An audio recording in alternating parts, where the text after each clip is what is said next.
Hello, my name is Janz and welcome to my series of theory videos. Today we're going to look at financial accounting inventory errors. Now, inventory errors are tricky because they occur and they affect two periods of time. They affect cost of goods sold, they affect, of course, the operating or net income. And again, we need to look at these errors and find a method to understand the theory. Now, what I'm going to do for you today is show you an easy to use method so that you understand the impact that an error has over a couple years, how it impacts cost of goods sold, how that of course impacts our net income. And when we look at errors, don't be worried about a really big number. We're just going to use very simple small numbers to understand the theory. Once we have the theory understood, we're going to then apply it to the big number. So let's get started. Let's have some fun. So the first set of statements I'm going to create are the correct ones.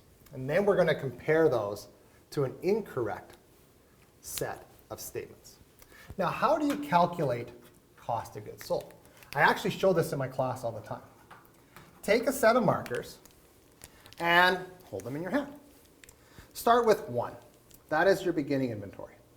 You then purchase 4 more. So you now have 5 markers available. At the end of the year, you have 2 in your ending inventory. That means your cost of goods sold was 3. And it's as simple as that. That's how you basically calculate cost of goods sold. And you use very simple numbers to do this. So let's create some statements. 2016, 2017. Beginning inventory, and again, I'm just making these numbers up. 5 purchases. We can have 9. Ending inventory, we can have 2. So therefore, our cost of goods sold will be equal to 12. Now, the ending inventory in 2016 becomes the beginning inventory in 2017. We can have purchases of 11, and then we can have ending inventory of 1, and then we can have cost of goods sold here equal to 12. So what I want you to notice right off the bat is if we add those two together, those two will add up to 24. Now, if we take a look at the impact that this has on our, basically our net income, let's just create a little mini income statement. So if our revenue is 25, and we'll look at 2017, for example, and our cost of goods sold was 12, then we can say that our net income was 13. Pretty straightforward. We're not worrying about taxes or anything. We just want to basically look at this and see how cost of goods sold affects everything.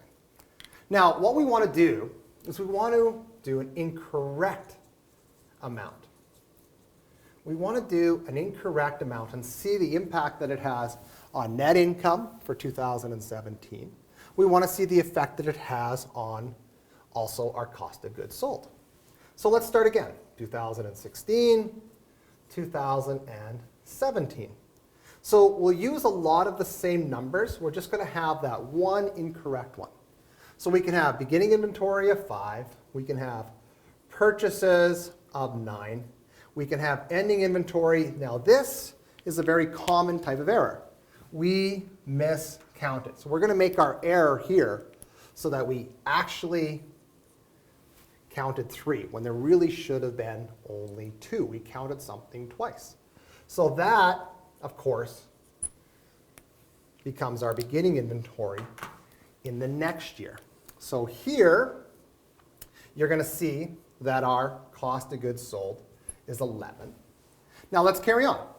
We're going to use the same 11 for purchases, the same 1 for ending inventory, and what you see now is that our cost of goods sold in 2017 is 13. Should have been 12, but this error carried forward, and it's 13. Now, a couple things I want to show you. When you add these two together, these 2 years, it equals 24. So inventory errors are neat in the sense that they are basically temporary. They will wash themselves out over time. But of course, they do impact the specific year. So how does it impact 2017, the financial statements? Well, you're still going to have revenue of 25, but our cost of goods sold is now 13. And our net income then will be 12. So what is the overall effect of this error? It caused our net income to be understated. It caused our cost of goods sold to be overstated. And that's because we overstated the ending inventory for 2016. So this is a really great way for you to understand an inventory error. Take simple numbers, create a correct, create an incorrect, and then you'll be able to see the impact that it has on net income, the impact that it has on cost of goods sold, and it's really a lot easier to figure out and apply then to an error that's 17,047. That becomes very confusing. So overall, I hope this helps, and I hope you enjoyed this theory video. Have a great day. Thank you.